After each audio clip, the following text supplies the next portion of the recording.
রাতের আকাশে যুদ্ধবিমান গর্জে ওঠে, গাজার বুকে ধুলো আর ধ্বংসের স্তূপ জমে ওঠে। আর এই দৃশ্যের মাঝেই ইসরায়েলের প্রধানমন্ত্রী বেনিয়ামিন নেতানিয়াহু নিজের হাতে আঁকেন এক নতুন মানচিত্র, গাজা সিটি দখলের পরিকল্পনা। এটি শুধু সামরিক কৌশল নয়, বরং এক রাজনৈতিক দাবার চাল। 2 বছরের যুদ্ধের আর 2 মাসও নেই, এর মধ্যেই নেতানিয়াহু নিজের নিরাপত্তা মন্ত্রিসভায় তোলেন এই প্রস্তাব, গাজার কেন্দ্র গাজা সিটির পূর্ণ দখল। সামরিক প্রধানরা মাথা নাড়লেন, সতর্ক করলেন এতে বাড়বে মানবিক বিপর্যয়, ঝুঁকবে অন্তত 50 জন ইসরায়েলি জিম্মির জীবন। কিন্তু তাদের আপত্তি কাগজে রইল, সিদ্ধান্তে নয়। সমর্থনহীন যুদ্ধ প্রস্তুতি। বিশ্ব ইসরায়েলের প্রতি সমর্থন এখন তলানিতে। নিজ দেশেও জনমত বদলে গেছে। জরিপে দেখা যাচ্ছে অধিকাংশ মানুষ যুদ্ধ থামাতে চায়, জিম্মিদের ফেরত চায়। কিন্তু নেতানিয়াহু হাঁটছেন উল্টো পথে, কারণ এই অভিযানের মাধ্যমে তিনি সময় কিনতে পারবেন, নিজ রাজনৈতিক অস্তিত্ব রক্ষার সময়। তার জোটের 2 উগ্র ডানপন্থী মিত্র ইতামার বেন গভির এবং বেজালেল স্মোট্রিচ যুদ্ধ বন্ধ হলে সরকার ভেঙে দেওয়ার হুমকি দিচ্ছে বারবার। তাদের স্বপ্ন আরও ভয়ঙ্কর, পুরো গাজা দখল, ইহুদি বসতি স্থাপন এবং শেষ পর্যন্ত অঞ্চলটিকে ইসরায়েলের সঙ্গে যুক্ত করে নেওয়া। তুলনায় নেতানিয়াহুর নতুন পরিকল্পনা তাদের চোখে অর্ধেক পথ। দ্বিমুখী চাপের খেলা। ফক্স নিউজে দেওয়া সাক্ষাৎকারে নেতানিয়াহু বলেছিলেন তিনি পুরো গাজার নিয়ন্ত্রণ চান, কিন্তু বাস্তবে প্রথম ধাপ হিসেবে ঠিক করেছেন কেবল গাজা সিটি দখল করা। কাছের শরণার্থী শিবিরগুলো এখনই হাতে নেবেন না, কারণ সেখানে অন্তত 20 জন ইসরায়েলি জিম্মি রয়েছেন। অভিযান শুরুর আগে রেখেছেন 2 মাসের সময়সীমা, যাতে কূটনৈতিকভাবে যুদ্ধবিরতি বা জিম্মি বিনিময়ের সুযোগ থাকে। তবে সেটি আসল উদ্দেশ্য নাকি শুধুই সময়ক্ষেপণ, সেটি নিয়েই প্রশ্ন। সেনা বনাম সরকার। দীর্ঘ 10 ঘন্টার বৈঠকে সেনাবাহিনীর শীর্ষ প্রধান ইয়াল জামির স্পষ্ট বললেন এটি হবে এক বিপজ্জনক ফাঁদ। প্রায় 2 বছরের লড়াইয়ে ক্লান্ত ইসরায়েলি বাহিনী আরও দুর্বল হবে আর ফিলিস্তিনের মানবিক সংকট চরমে পৌঁছাবে। কিন্তু নেতানিয়াহু শোনেননি। আন্তর্জাতিক মঞ্চে একাকিত্ব পরিকল্পনা ঘোষণার পর জার্মানি সামরিক সরঞ্জাম রপ্তানি স্থগিত করেছে, যা ইউরোপীয় ইউনিয়নের অন্য দেশগুলোকেও ইসরায়েলের সঙ্গে সম্পর্ক কমানোর পথে ঠেলে দিচ্ছে। গাজার অনাহার ও খাদ্য সংকটের ছবি বিশ্ব জুড়ে ইসরায়েলের যুদ্ধকে অগ্রহণযোগ্য করে তুলেছে। মার্কিন সমর্থন থাকা সত্ত্বেও নেতানিয়াহু এখন এক আন্তর্জাতিক নিঃসঙ্গতার মধ্যে দাঁড়িয়ে। এই পরিকল্পনায় সমর্থন নেই সেনাবাহিনীর, নেই দেশের সাধারণ মানুষের, নেই বিদেশি মিত্রদেরও। তবু নেতানিয়াহু এগোচ্ছেন, কারণ এটিই তার পুরনো পদ্ধতি, যুদ্ধকে দীর্ঘায়িত করা, জিম্মিদের ও গাজাবাসীর দুর্ভোগ বাড়ানো আর নিজের রাজনৈতিক সময়টুকু বাড়িয়ে নেওয়া। গাজার রাস্তায় ধুলো উঠছে, ধ্বংসস্তূপ, আর দূরে ক্ষমতার প্রাসাদে বসে নেতানিয়াহু নিজের বাকি চালগুলো গুনছেন। প্রশ্নটা এখনো ঝুলছে, এ চালে কাদের জয় হবে আর কাদের সব হারাতে হবে?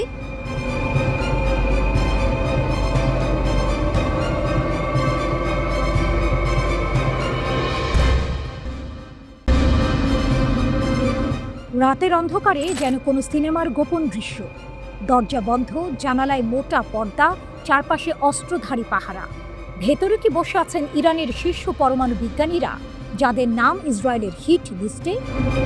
টেলিগ্রাফের প্রতিবেদন বলছে কমপক্ষে 15 জন শীর্ষ বিজ্ঞানীকে হঠাৎ করে আত্মগোপনে পাঠিয়েছে তেহরান। বিশ্ববিদ্যালয়ের ক্লাসরুমে যারা ছিলেন তাদের বদলে দেয়া হয়েছে এমন শিক্ষকদের যাদের পরমাণু কর্মসূচির সঙ্গে কোনো সম্পর্কই নেই। কারণটা ভয়াবহ। 2010 সাল থেকে মোসাদের হাতে একে একে প্রাণ দিয়েছেন ইরানের পরমাণু প্রকল্পের মস্তিষ্করা। কেবল জুন মাসেই 12 দিনের ব্যবধানে হত্যা করা হয় অন্তত 30 জন বিজ্ঞানীকে। খবর এলেই তেহরান জেগে ওঠে। শুরু হয় শিকারী শিকারের খেলা। ইরানের গোয়েন্দারা দেশ জুড়ে খুঁজতে থাকে ইসরায়েলি গুপ্তচরদের। সন্দেহভাজন কয়েকশো মানুষ ইতিমধ্যেই ধরা পড়েছে। এর মধ্যেই ঘটে আরেক নাটকীয় মোড়। রুজবে ভাদি নামের এক পরমাণু বিজ্ঞানী ধরা পড়লেন ইসরায়েলের হয়ে গুপ্তচর বৃত্তির অভিযোগে। আদালতে দোষী সাব্যস্ত হওয়ার পর ফাঁসিতে ঝুলে শেষ হলো তার গল্প। এই মৃত্যুই যেন বার্তা, বিশ্বাসঘাতকতার দাম শুধু পদ হারানো নয়, জীবন হারানো। তেহরান এবার আর কোনো ঝুঁকি নিতে চায় না। তালিকাভুক্ত প্রায় 100 বিজ্ঞানীর মধ্যে যাদের প্রাণ সবচেয়ে ঝুঁকিতে, তাদের জন্য বিশেষ পরিকল্পনা করা হয়েছে। কেউ গোপন শহরে, কেউ পাহাড় ঘেরা সুরক্ষিত বাড়িতে, কেউ বা উত্তর উপকূলে। সবখানেই 24 ঘন্টা পাহারা। দেহরক্ষীদের নিয়েও এসেছে বড় পরিবর্তন। যাদের উপর সামান্য সন্দেহ, তাদের সরিয়ে আনা হয়েছে বিশ্বস্ত নতুন মুখ। নতুন করে ইসরায়েলি হামলার আশঙ্কা রয়েছে। ইরানের একজন জ্যেষ্ঠ কর্মকর্তার বরাত দিয়ে এটি জানায় দ্য টেলিগ্রাফ। কর্মকর্তারা বলেন বিজ্ঞানীদের তাদের পরিবারের সদস্যদের সাথে তেহরানে এবং দেশের উত্তর উপকূলে নিরাপদ জায়গায় স্থানান্তরিত করা হয়েছে। ইরান জানে এটি শুধু প্রাণ বাঁচানোর লড়াই নয়, এটি রাষ্ট্রের অস্তিত্ব রক্ষার যুদ্ধ। তাদের পরমাণু কর্মসূচি কেবল প্রযুক্তি নয়, এটা শক্তি, প্রতিরোধ আর রাজনৈতিক মর্যাদার প্রতীক। আর তাই ইসরায়েলের বার্তা যতই ভয়ঙ্কর হোক, যে ইরানের পরমাণু কর্মসূচিতে কাজ করবে সে স্বয়ংক্রিয়ভাবে আমাদের লক্ষ্য। তেহরান পিছু হচ্ছে না, বরং এই খেলায় ইরান আরও ধূর্ত হচ্ছে। বিজ্ঞানীদের একদল গোপনে কাজ চালিয়ে যাচ্ছে অজানা স্থানে। যাদের সামনে পাঠানো হয়েছে তারা ছায়া মাত্র, ভুল টার্গেটে ইসরায়েলকে ব্যস্ত রাখতে।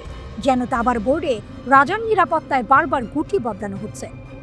টুইস্টটা এখানে, ইসরায়েল হয়তো ভেবেছিল ভয় দেখিয়ে বা গুপ্ত হত্যা চালিয়ে ইরানের পরমাণু স্বপ্ন থামানো যাবে, কিন্তু তেহরান সেই চাপকে পরিণত করেছে এক ধরনের গোপন অস্ত্রে, অদৃশ্য বিজ্ঞানী, ছায়াময় ল্যাব আর এক অটল বার্তা: আমরা আছি, কাজ থামবে না। এই গোপন শহরগুলোতে হয়তো এখনো রাত জেগে চলছে হিসাব, পরীক্ষা আর পরিকল্পনা। বাইরে অন্ধকার, ভেতরে আলো, আর সেই আলোয় গড়ে উঠছে এমন কিছু যা হয়তো একদিন ইসরায়েলের কৌশলকে উল্টে দেবে, চুপি সারে, বিনা শব্দে, ঠিক যেমন করে ইরান তার সবচেয়ে মূল্যবান মস্তিষ্কগুলোকে আড়ালে রেখেছে।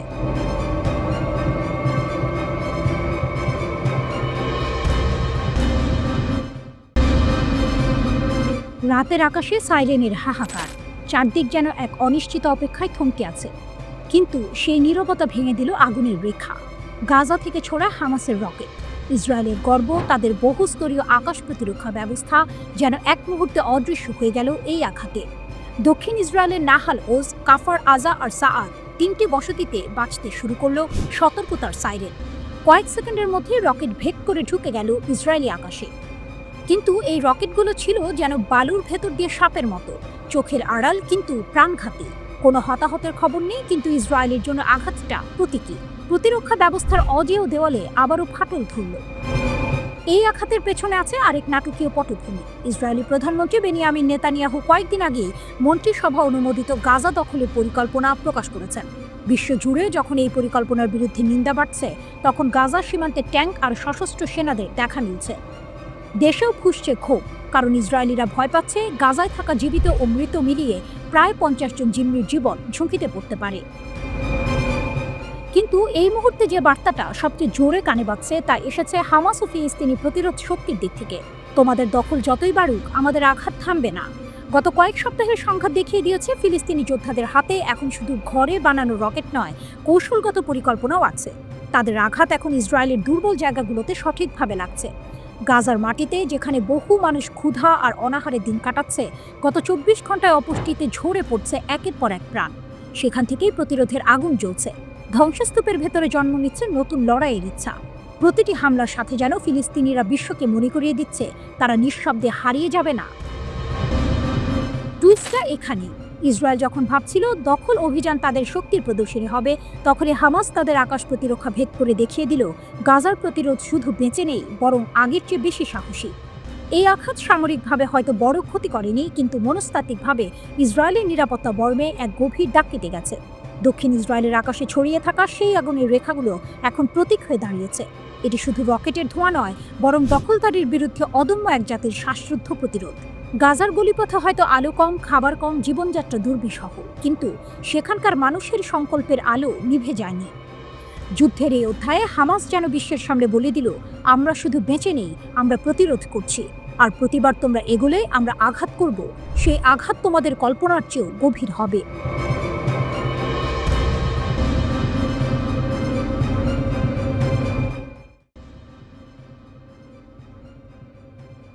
আকাশের বুক চিরে যেন নতুন এক ইতিহাসের আলো ফুটে উঠছে। দূরপ্রাচ্যের অস্ট্রেলিয়া, যে দেশ এতদিন চুপচাপ দূর থেকে দেখেছে রক্তাক্ত মধ্যপ্রাচ্যের নাটক, এবার মঞ্চে নেমে এলো নিজের সংলাপ নিয়ে। ক্যানবেরার সংসদ ভবনে দাঁড়িয়ে প্রধানমন্ত্রী অ্যান্থনি আলবানিজ ঘোষণা দিলেন, আগামী সেপ্টেম্বর জাতিসংঘ সাধারণ পরিষদের অধিবেশনে ফিলিস্তিন রাষ্ট্রকে আনুষ্ঠানিক স্বীকৃতি দেবে অস্ট্রেলিয়া।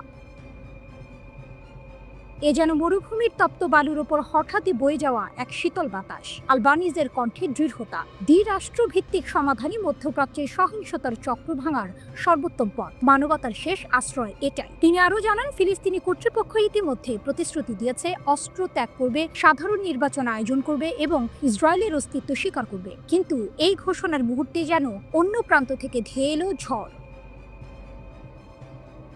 জেরুজালেমে ইসরায়েলের উগ্রবাদী প্রধানমন্ত্রী বেনিয়ামিন নেতানিয়াহু ক্ষোভে ফেটে পড়লেন। এটি লজ্জাজনক, শান্তি নয়, যুদ্ধ ডেকে আনবে এই সিদ্ধান্ত তার কণ্ঠে ছিল বিদ্রুপ, চোখে ছিল হুঁশিয়ারির আগুন। ইসরায়েলি সরকার বলল এটা সন্ত্রাসবাদকে পুরস্কৃত করার সমান। শুধু ইসরায়েল নয়, অস্ট্রেলিয়ার ভেতর থেকেও উঠল আপত্তির সুর। বিরোধী দল জায়নিস্ট ফেডারেশন বলল এই সিদ্ধান্ত হামাসকে সাহস দেবে, উত্তেজনা বাড়াবে। কিন্তু আলবানিজ নড়লেন না এক চুল। তিনি জানালেন সাম্প্রতিক সপ্তাহে যুক্তরাজ্য, ফ্রান্স, নিউজিল্যান্ড, জাপানি নেতাদের সঙ্গে আলোচনার পরেই এই সিদ্ধান্ত এসেছে।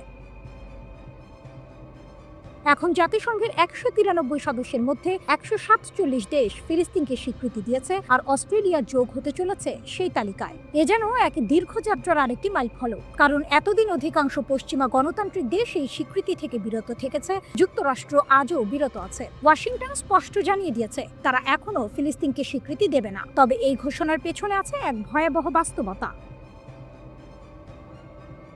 জাতিসংঘের তথ্য বলছে গাজার 87% এলাকা ইসরায়েলের নিয়ন্ত্রণে বা সরিয়ে নেওয়ার নির্দেশের আওতায়। সংস্থাটি সতর্ক করে দিয়েছে আরও সামরিক অগ্রগতি বিপর্যয়কর পরিণতি আনতে পারে। বিশ্বজুড়ে নিন্দার ঝড় উঠেছে ইসরায়েলের নতুন দখল পরিকল্পনা নিয়ে। জাতিসংঘ, মানবাধিকার সংস্থা, ইউরোপীয় ইউনিয়ন সবাই বলছে এই পথ রক্তপাত বাড়াবে। তারা দাবি তুলেছে অস্ত্রবিরতি হোক, বন্দীদের মুক্তি হোক, মানবিক সহায়তা অবাধে প্রবাহিত হোক। হামাস, ইরান, সৌদি আরব এরা বলছে এটি জাতিগত নিপীড়ন, এটি গণহত্যা। মিশর, জর্ডান, তুরস্ক, স্পেন সহ বহু দেশও একই ভাষায় বলছে এটি দ্বিরাষ্ট্র সমাধানের বিরুদ্ধে আঘাত, ফিলিস্তিনি অধিকার লঙ্ঘন। তারা আন্তর্জাতিক সম্প্রদায়ের কাছে আহ্বান জানাচ্ছে এবার কঠোর পদক্ষেপ নাও। দৃশ্যপট যেন সিনেমার মতো। একদিকে ধ্বংসস্তূপের ধুলোয় ঢেকে থাকা বিধ্বস্ত গাজা, অন্যদিকে কূটনৈতিক মঞ্চ রাজনীতির দাবা খেলা, যেখানে এক চলে বদলে যেতে পারে পুরো অঞ্চলের ভাগ্য। অস্ট্রেলিয়ার এই স্বীকৃতি কি শান্তির নতুন জানালা খুলে দেবে?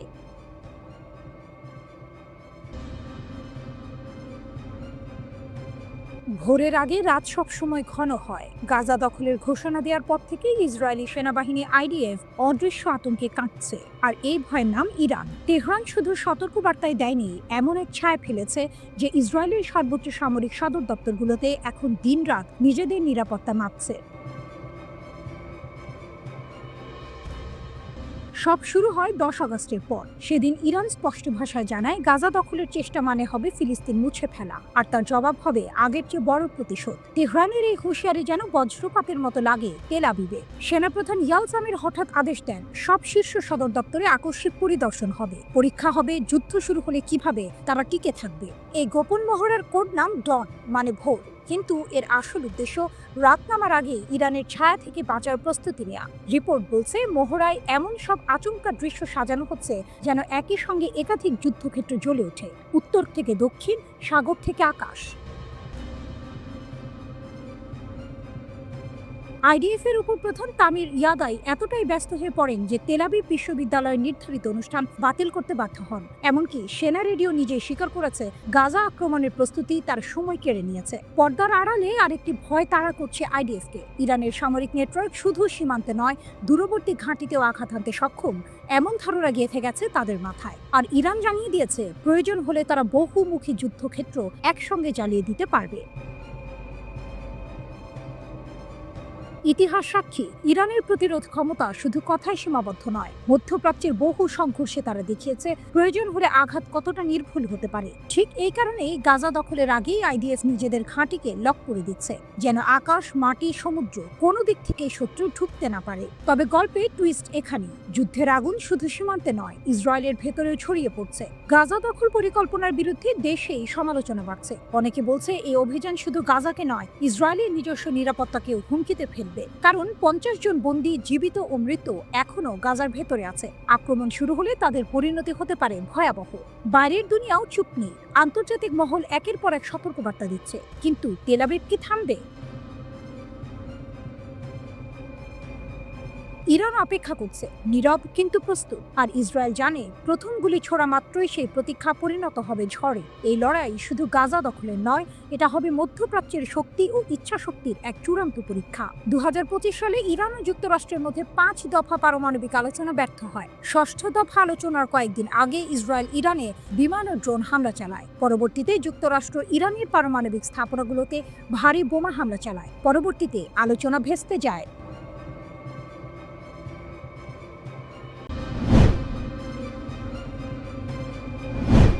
ভূ রাজনীতিতে ইসরায়েল এবং ভারত পাকিস্তান সম্পর্কের মধ্যে এক নতুন এবং ভয়ঙ্কর সংযোগ দেখা যাচ্ছে। সম্প্রতি ভারত পাকিস্তান সীমান্তে যে যুদ্ধ হয়ে গেল তার নেপথ্যে বেরিয়ে আসছে এক চাঞ্চল্যকর তথ্য। আপাতদৃষ্টিতে ভারত এই যুদ্ধের কৃতিত্ব নিলেও এর পেছনে নাকি ইসরায়েলের হাত ছিল। এই ঘটনা যদি সত্যি হয় তাহলে তা দক্ষিণ এশিয়ার ভূ রাজনীতির মোড় ঘুরিয়ে দিতে পারে। অপারেশন সিঁদুর, ভারতের আড়ালে ইসরায়েল। অপারেশন সিঁদুর নামে একটি সামরিক অভিযান চালিয়ে ভারত দাবি করে তারা পাকিস্তানকে কঠিন আঘাত করেছে। কিন্তু এই অপারেশনে ব্যবহৃত বেশিরভাগ অস্ত্রই ছিল ইসরায়েলের তৈরি। এমনকি ইসরায়েলের প্রধানমন্ত্রী বেনিয়ামিন নেতানিয়াহু সরাসরি এই অস্ত্রের প্রশংসা করে বলেছেন, যা দিয়েছি তা মাঠে অসাধারণ কাজ করেছে। আমাদের অস্ত্র বাস্তব যুদ্ধে পরীক্ষা করা হয় এবং সেগুলো দারুণভাবে কাজ করেছে। এই বিবৃতি থেকে স্পষ্টতই বোঝা যায় ইসরায়েল শুধু অস্ত্র বিক্রি করেই ক্ষান্ত হননি, বরং এর কার্যকারিতা পরীক্ষা করার জন্য এই যুদ্ধকে ব্যবহার করেছে। এই অভিযানে ভারত ইসরায়েলের তৈরি বারাক 8 ক্ষেপণাস্ত্র প্রতিরক্ষা ব্যবস্থা এবং হার্পি ড্রোন ব্যবহার করেছে। হার্পি ড্রোনগুলো শত্রুপক্ষের রাডার শনাক্ত ও ধ্বংস করতে বিশেষভাবে পারদর্শী। এটি দিনের আলো বা রাতের অন্ধকারেও কাজ করতে পারে এবং টানা 9 ঘন্টা আকাশে টহল দিতে সক্ষম। অন্যদিকে বারাক 8 ক্ষেপণাস্ত্র ব্যবস্থাটি শত্রু বিমান, ড্রোন বা ক্ষেপণাস্ত্রের বিরুদ্ধে একসঙ্গে লড়াই করতে পারে, যার 360 ডিগ্রি কভারেজ এবং বহু লক্ষ্যবস্তু ধ্বংসের ক্ষমতা রয়েছে। বারাক 8 মিসাইল ইসরায়েল ও ভারতের যৌথ উদ্যোগে তৈরি একটি দীর্ঘপাল্লার সার্ফেস টু এয়ার মিসাইল প্রতিরক্ষা ব্যবস্থা, যা একই সঙ্গে একাধিক আকাশপথের হুমকি মোকাবিলা করতে সক্ষম। এটি 360 ডিগ্রি কভারেজ দেয় এবং স্থল ও জাহাজ উভয় প্ল্যাটফর্মে মোতায়েনযোগ্য। অ্যাক্টিভ রাডার প্রযুক্তি ব্যবহার করে লক্ষ্য শনাক্ত ও ধ্বংস করতে পারে এবং এর কার্যকর পাল্লা 100 কিলোমিটার। গোপন চক্র ও ভয়ঙ্কর পরিকল্পনা। এই তথ্যের পর থেকে অনেকেই ধারণা করছেন ভারত পাকিস্তানের এই যুদ্ধ শুধু দুই দেশের মধ্যে সীমাবদ্ধ ছিল না। এর নেপথ্যে হয়তো ইসরায়েলের একটি সুগভীর ষড়যন্ত্র ছিল। হয়তো ইসরায়েল ভারতের কাঁধে ভর করে পাকিস্তানকে দুর্বল করার মিশনে নেমেছে। এমনও হতে পারে যে অপারেশনে ইসরায়েলি পাইলটরাও সরাসরি অংশ নিয়েছিল। ইসরায়েলের বিখ্যাত গোয়েন্দা সংস্থা মোসাদের নাম এই বিতর্কে উঠে আসছে। ধারণা করা হচ্ছে মোসাদ ধীরে ধীরে পাকিস্তানকে চারপাশ থেকে ঘিরে ফেলছে। ভারতের বিভিন্ন সামরিক ঘাঁটিতে মোসাদের বড় ধরনের ঘাঁটি বা হেডকোয়ার্টার তৈরি হয়েছে। যদি এই অনুমান সত্য হয় তাহলে তা শুধু পাকিস্তান নয়, বরং পুরো দক্ষিণ এশিয়ার নিরাপত্তার জন্য এক মারাত্মক হুমকি। ভারত হয়তো অজান্তেই মোসাদের একটি খেলার অংশ হয়ে উঠেছে। এই ঘটনা স্পষ্ট করে দিচ্ছে আন্তর্জাতিক রাজনীতিতে কোনো কিছুই আর গোপন থাকছে না। এক দেশের যুদ্ধের আড়ালে অন্য দেশের গভীর ষড়যন্ত্রের বিষয়গুলো প্রকাশ্যে চলে আসছে। ভারত কি সত্যিই মোসাদের হাতের পুতুল হিসেবে কাজ করছে, নাকি দুই দেশের মধ্যে একটি গোপন সামরিক জোট গড়ে উঠেছে? এই প্রশ্নের উত্তর এখনো পরিষ্কার নয়। তবে এটি নিশ্চিত যে এই নতুন সমীকরণ দক্ষিণ এশিয়াকে এক নতুন ধরনের সংঘাতের দিকে ঠেলে দিচ্ছে, যার পরিণতি হতে পারে ভয়াবহ।